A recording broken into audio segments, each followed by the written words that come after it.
Namaste, my dear brother and sister. Welcome to my channel, Beautiful Diaries of Literature. My name is Vishal, and I am here to explain the part of literature. यहाँ पर literature का मतलब साहित्य से है और आज हम बात करने वाले हैं the different part of literature. The first one is poetry. आज हम बात करने वाले हैं पोइट्री के बारे में. Basically the word poetry come from Greek word. It's mean that voices. अगर हम बात कर ले पोइट्री के बारे में तो ये ग्रीक के वर्ड पोइसिस से बना है, जिसका मतलब होता है मेकिंग यानी बनाना. पोइट्री में अ कलेक्शन ऑफ पोएम्स. आप वहाँ पे कविताओं के समूहों को देखते हैं. जब हम कविताओं के बारे में बात करते हैं, that's mean we gonna talk about poetry. आगे हम बात कर लेते हैं ड्रामा के बारे में. Are second terms.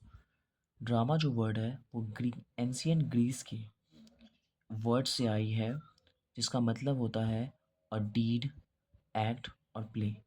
यानी कि एक नाटक या फिर एक एक्शंस को दिखाने के लिए होता है. बेसिकली इसको डिफाइन करने के लिए हम लोग यूज़ करेंगे place as a form of writing. यहाँ पे ड्रामा में हम लोग नाटक का इस्तेमाल करते हैं लिखने के तौर पे, या फिर कोई भी प्ले या कोई भी फिल्म होता है उसे हम लोग ड्रामा में रख सकते हैं. And the second one is third one is fiction. ये कल्पनाओं से भरी होती है. फिक्शन का मतलब ही है. और ये लेटिन के वर्ड फिक्सियो से बनी है, जिसका मतलब होता है शेपिंग, आकार देना, गठन करना, मोल्डिंग, ढलाई करना या फैशनिंग, सजाना.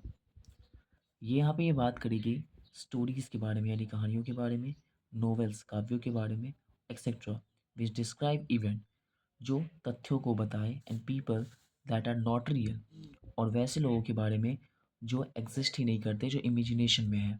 आगे हम बात कर लेते हैं the another one non fiction और काल्पनिक, जिसके बारे में कल्पना नहीं किया जा सकता, जो फैक्ट पे होगा, जो इवेंट पे होगा, उनके बारे में.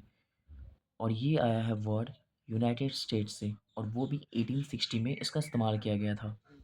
नॉन फिक्शन में आप लोग पढ़ोगे writing that is about real people, event and facts. उन सब चीज़ों के ऊपर में राइटिंग जो रियल पे कहानियों पे बेस्ड होगा, रियल इवेंट्स घटनाओं पे बेस्ड होगा, या फिर तथ्यों पे बेस्ड होगा. उसके बाद हम लोग पढ़ते हैं the last term, criticism. Basically criticism का मतलब ही होता है किसी की आलोचनाएं करना. वो अच्छे टर्म में भी हो सकता है और गंदे टर्म में भी हो सकता है, यानी बुरे टर्म में भी हो सकता है. यहाँ पे क्रिटिसिज्म जो मीनिंग है वो अलग अलग कंट्री में अलग अलग रूप में दिखाई गई है. फर्स्ट ऑफ ऑल बात कर लेते हैं ग्रीक की.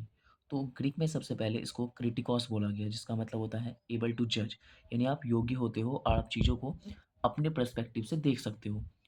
फिर एक वर्ड है लैटिन. लैटिन के अकॉर्डिंग इसको बोला गया क्रिटिकस, मीनिंग सेम, एबल टू जज. And the last one is French. 16 to 17 century के आसपास ये हुआ था. तो उसमें इसको क्रिटिक बोला गया, यानी एक तरह का क्रिटिसिज्म करना है उसके साथ में. The act of describing the good and bad points, यानी कि एक ऐसा तथ्य जिसके द्वारा आप किसी के अच्छे और बुरे शब्दों को उजागर कर सकते हो अबाउट समबडीज और समथिंग, किसी भी चीज़ के बारे में या किसी लोग के बारे में. बेसिकली हम लोग ज़्यादातर क्रिटिसिज्म सोसाइटिकल टर्म्स में देखते हैं, एंड दूसरा हम लोग वर्क में देखते हैं. और ऑफ अ फिल्म, किसी भी फिल्म के बारे में हम लोग क्रिटिसिज्म करते हैं कि नहीं ये फ़िल्म अच्छी है, ये फ़िल्म बुरी है. तो ये आपका एक रुझान देना कि वो फ़िल्म कैसी है. तो आप एक रेटिंग करते हो ना, लाइक उसी तरह है क्रिटिसिज्म, यानी कि आप उस टर्म को क्या समझ रहे हो. वो अच्छी टर्म में है तो आप अच्छा बताओगे, अगर वो गंदे टर्म में है तो, या फिर बुरे टर्म में है तो आप बुरा बताओगे.